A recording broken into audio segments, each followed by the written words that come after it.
Guten Morgen miteinander. Schön, euch alle zu sehen.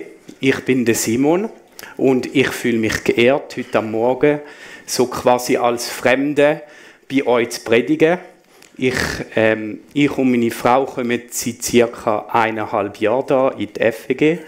Aber ihr seid so viel, ich kenne mega viel von euch noch nicht, darum quasi als Fremde. Ja, aber es ist mega schön, da zu sein. Ich möchte heute Morgen über Identität reden. Und zwar ich und Christus in mir. Der Paulus sagt im Galater 2,20: Ich lebe, doch nun nicht ich, sondern Christus lebt in mir. Denn was ich jetzt lebe im Fleisch, das lebe ich im Glauben an den Sohn Gottes, der mich geliebt hat und sich selbst für mich dahingegeben. Und meine Frau studiert gerade soziale Arbeit. Das hat den Grund, wir sind Pflegeeltern von bis zu 8 Pflegekindern und sind darum vor 2 Jahren auch nach Ottelfingen gezogen. Ich habe das Studium schon hinter mir, aber ich werde täglich inspiriert von ihr, was sie lernt, was sie Neues bringt. Und ein grosses Thema ist Biografiearbeit.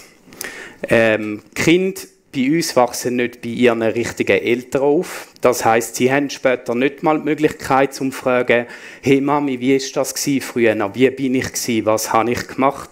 Und es ist etwas mega Wichtiges von unserem Leben, dass wir das wissen. Darum wird der erste Teil von meiner Predigt darum gehen, woher komme ich überhaupt? Dass wir uns mit dem beschäftigen, was macht mich aus, woher komme ich? Was ist der Weg gewesen, dass ich an dem Punkt bin, wo ich jetzt bin?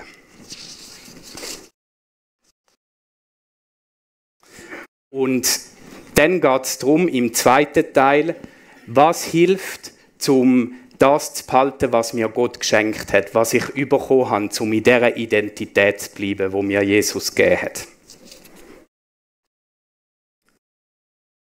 Woher komme ich? Auf den Gedanken bin ich gekommen, weil Thiele ein Zitat gesagt hat von einem schlauen Mensch, der geschrieben hat: Wer man ist, verlangt vielmehr eine Erzählung darüber, wie man geworden ist, der bzw. die man heute ist. Also wenn ich mich beschreiben will, ich mich euch vorstellen will, lernt ihr mich am besten kennen, wenn ich sage, was passiert ist in meinem Leben. Dann seht ihr, was hinter dieser Fassade da steht, was hinter mir ist. Und wo sie das gesagt hat, ist mir eben der Vers in den Sinn gekommen, Galater 2,20. Hey, Identität, das ist der Identitätsvers, wo der Paulus sagt. Ich bin in Galater schauen und mich hat interessiert, wir haben letzte Woche gelernt, Kontext ist mega wichtig, wo steht der Vers überhaupt drin, und liest die ersten 2 Kapitel mal. Und was macht der Paulus dort? Er sagt, woher er kommt. Er sagt, hey, früher habe ich Christen verfolgt. Ich habe sie gehasst, weil ich gefunden habe, sie leben nicht so, wie es Gott will. Ich habe alles gelernt, ich kenne alle Gebote, alle Weisheiten, wo Gott gesagt hat, und ich mache es richtig und die Christen machen es falsch. Ich habe sie aufs Blut gehasst und ich habe sie umgebracht. Aber Jesus ist mir begegnet in einer Vision. Ich bin umgekehrt und jetzt weiß ich, dass es richtig ist, Jesus nachzufolgen. Und darum erzähle ich euch das. Das ist mein Weg. Die und die Stationen bin ich gegangen, dass ich an dem Punkt bin, wo ich jetzt bin.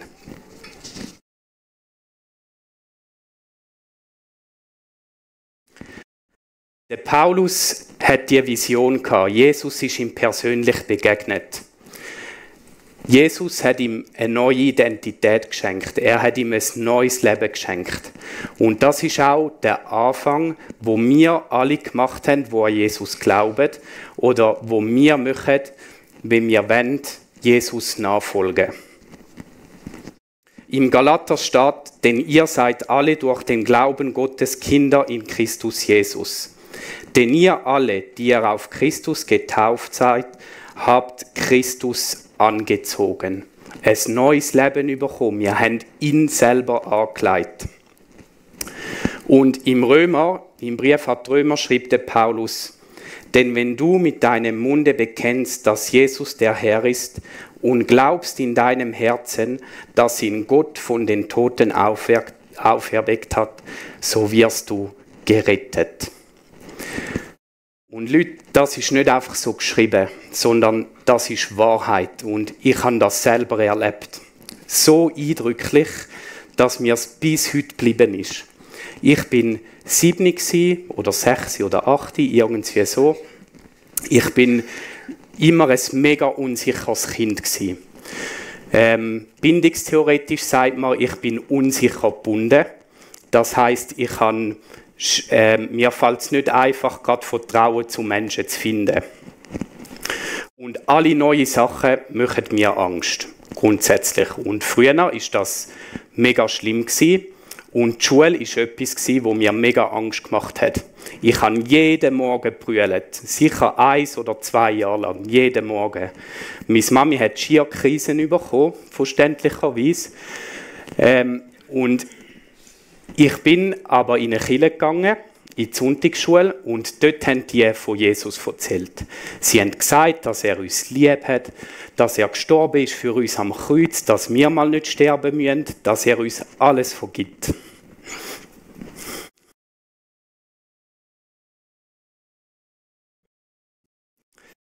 Sorry, ich werde immer emotional, wenn ich über Jesus rede, also lasst euch nicht stören.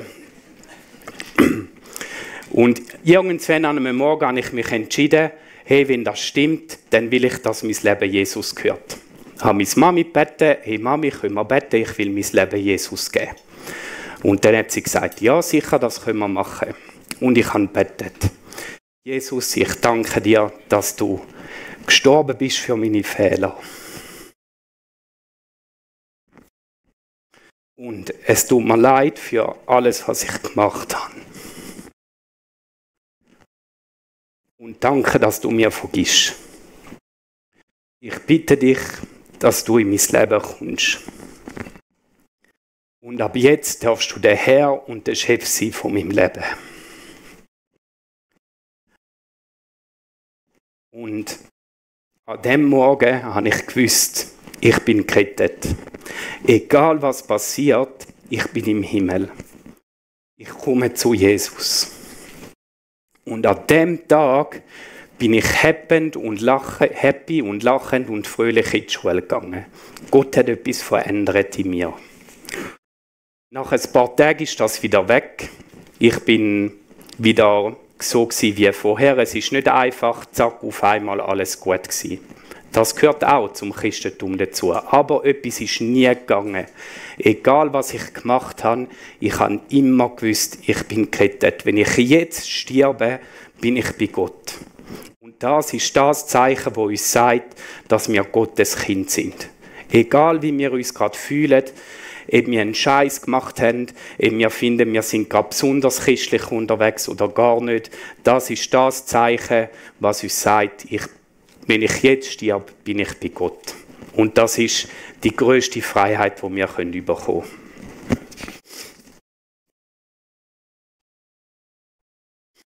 Dann geht es weiter. Wenn wir die Freiheit haben, sagt der Paulus aber auch, wir sollen die Freiheit nicht missbrauchen.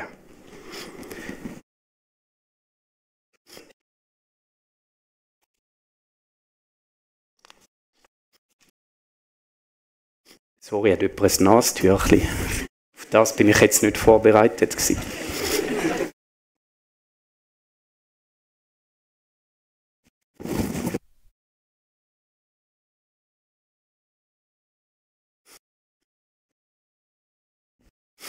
Vielen Dank.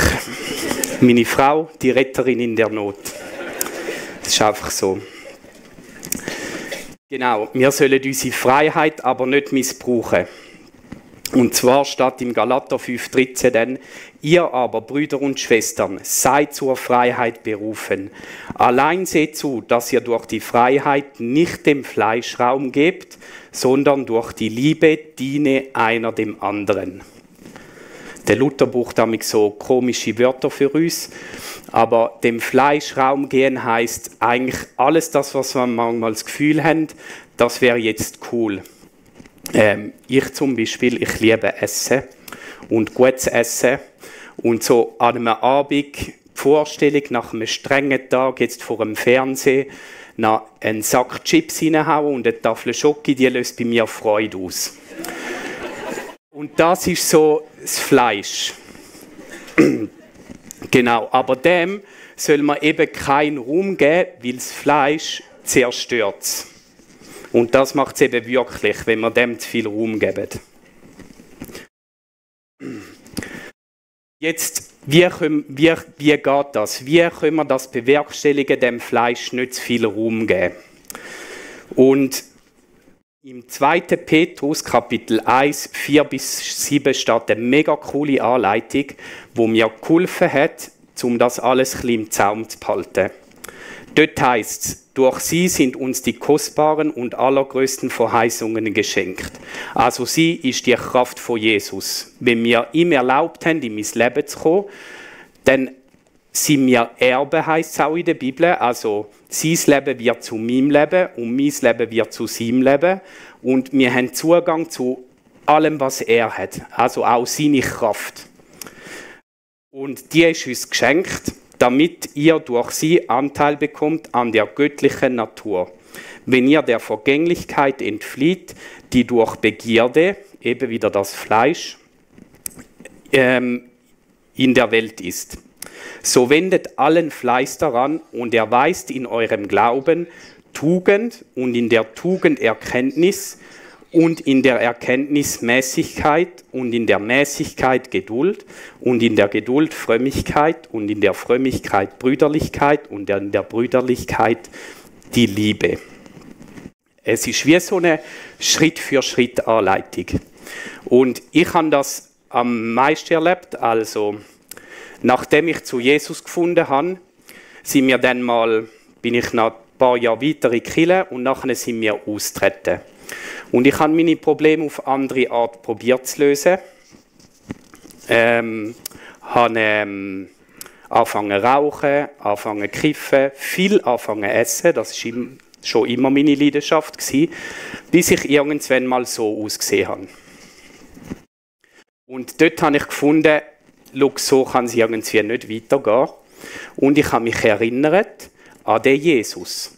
Und ich habe gefunden, wenn es klappt, dann nur mit Jesus. Genau. Und ich bin dort im sozialen Arbeitsstudium oder kurz davor.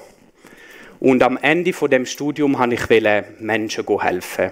Nicht unbedingt aus christlichen Gründen, mehr aus altruistischen, so das Gutmenschentum. Habe dann aber gefunden, doch, ich will es mit einer christlichen Organisation machen. Und habe geschaut, was es so gibt. Und ich habe mal einen Kassensturzbericht gesehen von Institutionen, wie viel die Manager verdienen. Und so, das war vor 10, 15 Jahren gewesen, und so World Vision 250'000 im Jahr und so mit Abstand abgeschlagen der Unterste, der Chef von der Heilsarmee mit so 5'000 im Monat. Dann ich so, okay, gut. Wenn, dann gehe ich mit der Heilsarmee. Habe mich dort gemolden im Büro, im Hauptquartier in Bern, gesagt, ich würde gerne einen Auslandeinsatz machen. Und die hat cool reagiert. Wir haben zusammen angeschaut, was wie möglich ist. Und so ist dann gekommen, dass ich 1 Jahr auf Brasilien bin. In einer Kinderkrippe arbeiten. Und dort hat sich mein Glaubensfundament wie einmal neu gelegt. Das war so der erste Moment, wo ich mein Leben wieder sehr stark auf Jesus ausgerichtet habe. Ich bin regelmäßig dort in der Kirche. Ich bin Teil von dieser Familie. In der Heilsarmee nennt man Pastoren Offiziere. Ich habe bei diesen Offizieren gewohnt. Ja, und bin wie ein Sohn von ihnen geworden für diese Zeit. Und dort habe ich das wirklich gelernt, dass durchpraktiziert. Der erste Schritt ist Tugendhaftigkeit, tugendlich sein. Und tugendlich meint, man macht einfach das, was einem gesagt wird. Man tut sich dem unterordnen, wo gerade vorherrscht. Wenn es neu mit gang und gäbe ist, dass man pünktlich ist, dann ist man pünktlich. Egal, ob man jetzt selber gerade pünktlich ist oder nicht. Man probiert sich wirklich dort hineinzugeben. Das hat mega viel mit Demut zu tun. Ohne Demut kann man nicht tugendlich sein. Man muss sich befreien von allem, was man weiss. Von dem Gefühl, ja, ich kann es doch auch so machen. Nein, es geht um Anpassen, es geht um Einordnen, Eingliedern. Und ich bin auf Brasilien und habe gefunden, ja, ich habe soziale Arbeit studiert, ich bin in einem entwickelten Land, jetzt kann ich etwas bewegen und etwas machen. Und dann hocke ich dort im Gartenhäuschen von dieser Krippe mit meinem Kollegen, dem Hausmeister, und warte einfach stundenlang, bis irgendein Telefon kommt, was wir gerade erledigen können. Ich warte stundenlang in der Bank, um irgendwelche Schecks zu lösen. Gang in die Papeterie mit einem Zettel drauf, mit Wörtern, die ich nicht verstehe, gebe das dort ab, komme irgendwelche Sachen über, wo ich nicht weiss, ob das richtig ist oder nicht, unterschreibe und gehe zurück. Und stelle so fest, hey, die können auch alles ohne mich. Es funktioniert wunderbar auch ohne mich. Und das hat mich gebrochen. Aber es ist mega gut, hat es mich gebrochen. Weil so bin ich erst frei geworden und ich konnte wachsen in der Erkenntnis. Ich bin frei geworden, dass Gott zu mir reden kann, dass ich mich ihm ausliefern kann, dass ich wachsen in seiner Gegenwart. Und aus der Erkenntnis kommt Mäßigkeit. Mäßigkeit ist wichtig, wenn man wie nicht Tendenz hat, zu viel essen. Weil Essen ist immer da. Man kann immer viel essen. Und dort, Brasilianer essen auch sehr gern und viel. Und sie essen auch noch spät. Also so das 4 ist bei denen so am 5, 6, dort wo ich war, so richtig mit belegten Brötchen und Gumpfi und Butter und alles. Und dann gibt es aber noch die Nacht, so am 9, schön mit Reis und Bohnen und Pouletschenkel, Spaghetti, Pommes, je nachdem, was es dann gibt. Und Mäßigkeit hat für mich geheissen, ich esse jetzt 4, dass ich genug habe und nachher nicht mehr. Mäßigkeit hat für mich geheissen, dass ich hungrig zugeschaut habe, wie die anderen gegessen haben. 1 Jahr lang. Aber es hat mir mega gut getan und auch meinem Körper. 20 Kilo sind so geschwunden, zusammen auch mit Sport. Aber das ist nicht so von ungefähr gekommen. Das hat viel Disziplin gebraucht und Mäßigkeit. Gott hat nicht so gemacht und es ist einfach weg. Es ist mir richtig, richtig schwer gefallen. Aber es hat funktioniert. Und aus dem heraus kommt Geduld. Man wird super entspannt, weil man hat gar keine andere Möglichkeit. Ich kann mich nicht ablenken, sondern ich kann mich zufrieden geben mit der Situation, die jetzt ist. Und aus dem heraus kommt Frömmigkeit, sagt der Luther. In der Elberfelder steht viel ein schönes Wort. Es steht Gottseligkeit. So ein schönes Wort. Es meint Gottesfurcht. Religion im Ganzen, sagt Elberfelder Bibel, so eine Erkenntnis, was und wie Gott ist. So das Zusammensein in seiner Gegenwart. Und aus dem heraus kommt Brüderlichkeit, also die Liebe zu unseren Brüdern und Schwestern im Geist. Und aus dem heraus kommt die Liebe. Das ist so das Ultimative, die Liebe für alle. Und diese Punkte so durchzugehen, das hat mir geholfen, meine Identität zu festigen und zu stärken. Und ich gehe sie immer noch durch. Immer wieder. In vielen Situationen mit unseren Pfleckchen, wo meine Geduld auf die Probe gestellt wird. Jeden Tag wieder neu. Aber es hilft, meine Identität zu stärken.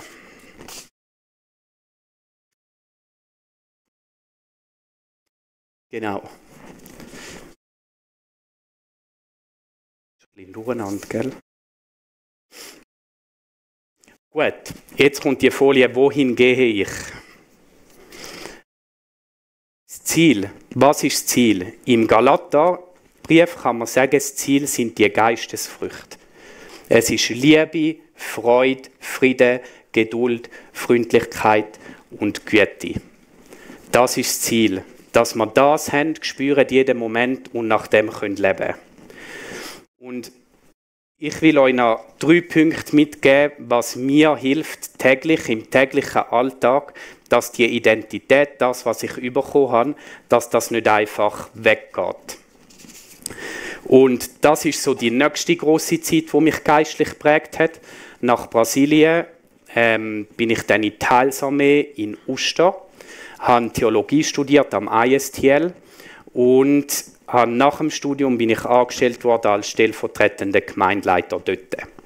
Und diese Zeit hat mich geistlich auch mega geprägt. Dort durfte ich wachsen, ich bin aufgebaut worden, auf geistlicher, aber auch auf natürlicher Ebene.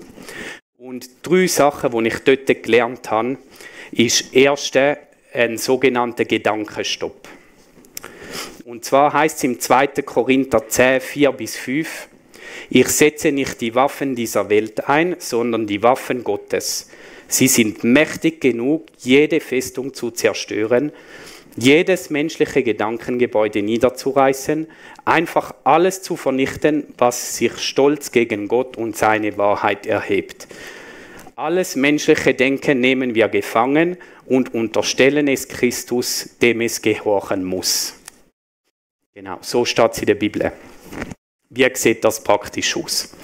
Ich, letzte Woche, habe eine Predigt vorbereitet, habe mir eine Struktur gemacht und jetzt kommt das Gedankenfeld. Das da vor euch da ist überhaupt nicht meine Komfortzone. Ich würde eigentlich fast alles lieber machen, wie da vor euch steht. Und trotzdem weiß ich, es ist richtig und es ist gut. Ich soll das machen. Aber es ist außerhalb von meiner Komfortzone. Das heisst, das Schlachtfeld in meinen Gedanken ist riesig. Da kommen, hey, du kannst das nicht, du verlierst den Faden, es ist langweilig, du bist so mega nervös, warum tust du dir das überhaupt an? Nimm es einfach gemütlich, sag es Nein das nächste Mal, mach etwas anderes, schau für Kind, das ist eine genug grosse Aufgabe. Alles das, ein riesiges Schlachtfeld. Und was dort hilft, ist ein Gedankenstopp. Stopp! Ich will mit diesen Gedanken nichts zu tun haben. Wirklich, manchmal muss man radikale Massnahmen ergreifen. Und dem einen Einhalt gebieten, weil irgendwann fängt es einfach an zu drehen. Und dann ersetzen mit göttlichen, guten Gedanken. Hey Simon, ich habe dich gut gemacht, ich bin mit dir. Ich habe dir die Fähigkeiten gegeben. Du kannst das. Du hast die Leute lieb, sie haben dich lieb. Wir sind eine Gemeinde. Alles so Sachen, die dann helfen, dem gegenüberzustellen. Und das müssen wir jeden Tag wieder neu machen. Wir werden besser, dass es uns schneller in den Sinn kommt und wir schneller anwenden können. Aber diese Gedanken, die gehen nicht einfach weg. Wir müssen einfach dagegen angehen. Und das hilft mir mega in dem Kampf, den Gedankenstopp zu vollziehen. Der zweite Punkt ist ein Gebet um Liebe. Und bei keinem anderen Anliegen oder Gebet habe ich so viele Gebetserhörungen gehabt wie beim Gebet um Liebe. Es ist wirklich beeindruckend. So mein eindrücklichstes Erlebnis war wohl während dem ISTL-Studium. Das ISTL ist damals, und ich glaube heute auch noch, geht einmal in der Woche geht die ganze Klasse oder die ganze Schule auf die Straße, um mit den Leuten über Jesus zu reden. Und auch das ist außerhalb von meiner Komfortzone. Aber wir haben dann so einen Leitfaden gelernt, wie man das gut machen kann. Ich habe den auswendig gelernt und dann habe ich das gemacht. Ich habe die Leute angesprochen, probiert möglichst schnell mit denen ins Gespräch zu kommen, dass ich meinen Leitfaden kann abrattern, sozusagen.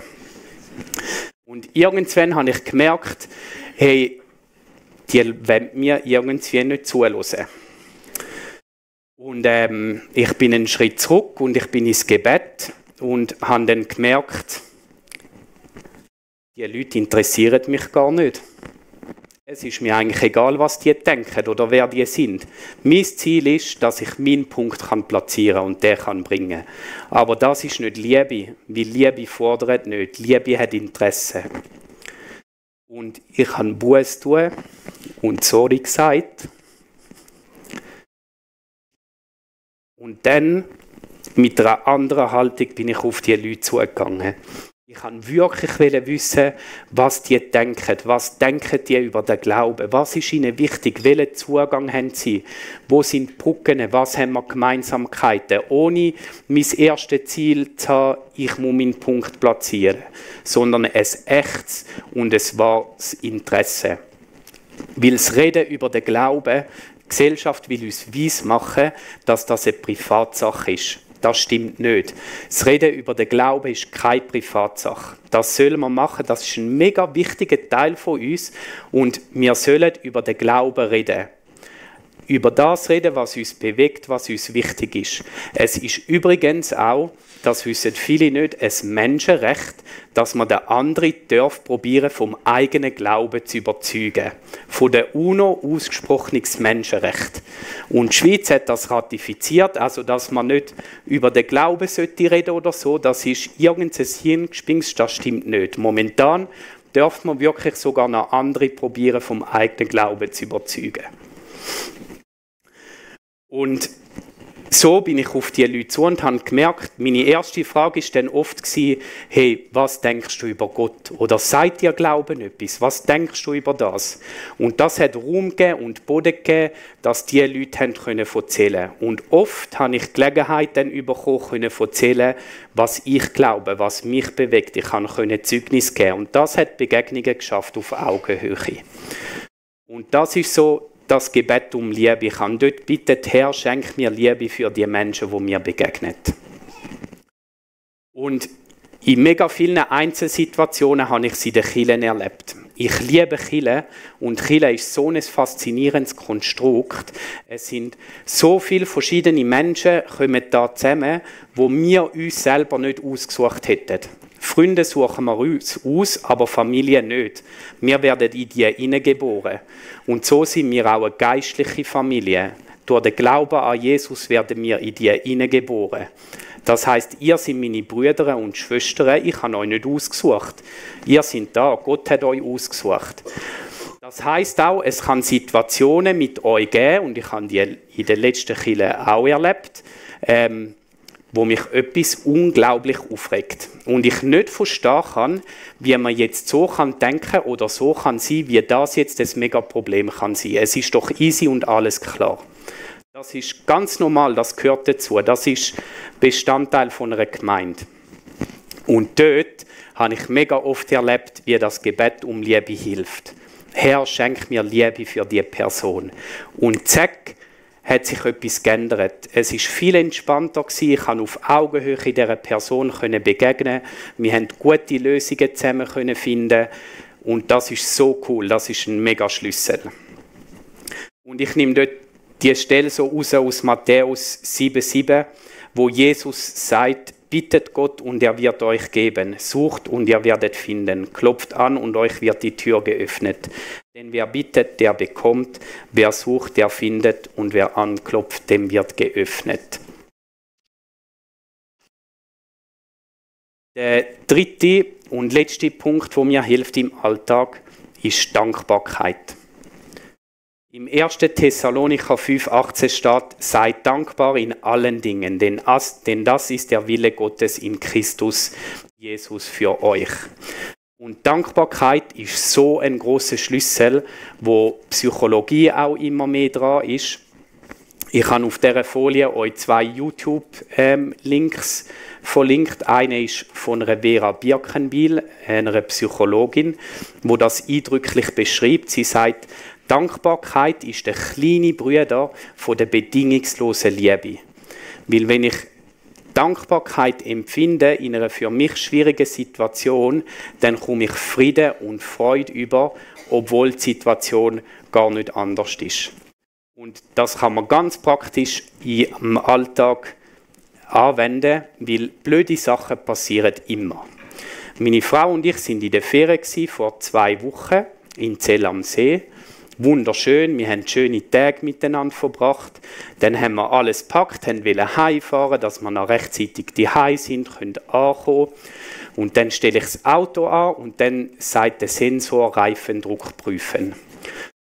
Und ich bin schon wieder am Futtern und denke, wieder so ein Sensor, es sind immer nur die Sensoren kaputt, aber nie ist etwas. Und dann sagt ja, also komm, ich kann trotzdem noch schauen. Dann zack, eine Platte am Rad. Und mir kein Reserverad, nur irgendwie so Schaum. Und nachher haben wir überlegt, ja, sollen wir den Schaum reinlassen oder in eine Werkstatt, um zu schauen, man kann flicken hin und her. Aber es ist schon mal mühsam. Hätte jetzt nicht müssen sein. Und Dankbarkeit hilft dann mega. Einfach zu schauen, hey, ich bin da, wir haben Zeit, wir haben jetzt mega schöne Zeit vollbracht, mal schauen, was der Tag noch so bringt. Und ich bin super entspannt worden. Und der Juniorchef hat uns zum nächsten Ding gefahren, wir haben einen neuen Ersatzreifen bekommen, wir haben nicht gesprochen mit ihm. Ja, haben noch eine coole Zeit gehabt miteinander. Und es ist alles gar kein Stress gewesen. Also Dankbarkeit ist ein mega grosser Schlüssel. Und der Paulus sagt sogar, seid dankbar in allen Dingen. Also richtig krass, sogar die krassen, schlimmen Sachen, die passieren. Im Prinzip kann man sogar sagen, wenn man schwere Krankheiten hat, hey, danke, dass ich jetzt das gerade habe. Das heisst nicht, dass man Krankheit oder das, was man hat, muss verherrlichen oder dem der gibt, sondern man sagt, hey Gott, ich habe das jetzt, du hast es zulassen, ich weiß nicht warum, darum sage ich danke, du bist immer noch in Control und du bist immer noch Herr und du bist immer noch Gott. Einer, der Bücher über das geschrieben hat, ist der Merlin Carothers. Die es interessiert, können gerne dort mal nachschauen. Er ist sehr extrem, aber bei allem gilt, leset es, prüft es, behaltet das Gute, den Rest schmeißen da.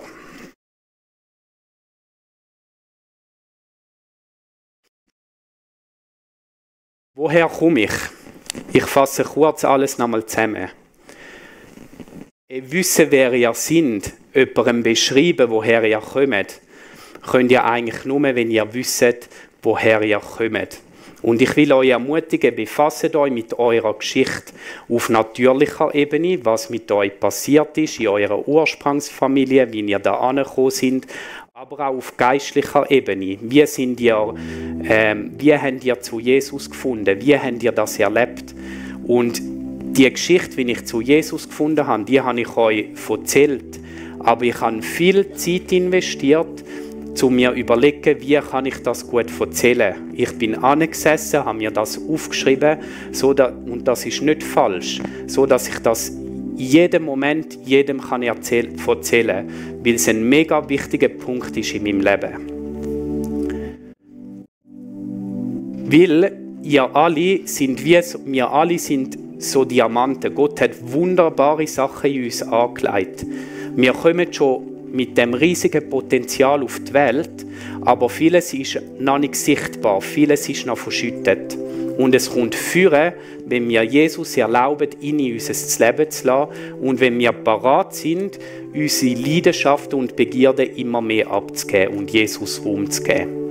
Dann kommen wir die Identität über, die nur von Jesus kommt. Und dass der Diamant schön scheint, immer schön funkelt oder kann strahlen, helfen diese 3 Punkte. Also nicht im Generellen, sie helfen mir. Und nehmt euch das raus. Ich habe keinen Anspruch auf Ganzheitlichkeit. Es soll euch nur inspirieren. Der Gedankenstopp, Gebet um Liebe und Dankbarkeit. Mit dem Ziel, dass die Geistesfrüchte Liebe, Freude, Friede, Geduld, Freundlichkeit und Güte immer grösser dürfen werden. Weil der Galater sagt auch, wir sollen Gutes tun. Glaube ist nicht etwas für uns persönlich, sondern Glaube ist nach außen gerichtet. Wir sollen Gutes tun. Als erstes sagt der Paulus in Galater uns, also unseren Brüdern und Schwestern, und dann allen anderen. Und Jesus bekräftigt das auch in Johannes 13,35, wo er sagt, an der Liebe untereinander wird die Welt erkennen, dass ihr meine Jünger sind. Wir werden jetzt dann in eine Lobpreiszeit einsteigen und ich will euch ermutigen, über das Gesagte nachzudenken. Und wir haben ein Gebetsteam da, das für eure Anliegen zur Verfügung steht. Wenn ihr denkt, hey, irgend so einen Punkt will ich festigen oder das hat mich angesprochen, dann macht den Schritt und macht es in einem Gebet fest, zusammen mit jemandem. Es hat so eine Kraft, wenn wir miteinander beten. Und wenn ihr Jesus noch nicht persönlich kennt, wenn ihr die Gewissheit nicht habt, dass wenn ihr jetzt sterbt, dass ihr im Himmel seid, wartet nicht bis morgen. Geht jetzt zu dem Gebetsteam und sagt, hey, ich will die Gewissheit haben. Und gebt euer Leben Jesus. Es wird euer Leben verändern, also mein Herz. Ohne ihn wäre ich heute Morgen nicht da. Amen.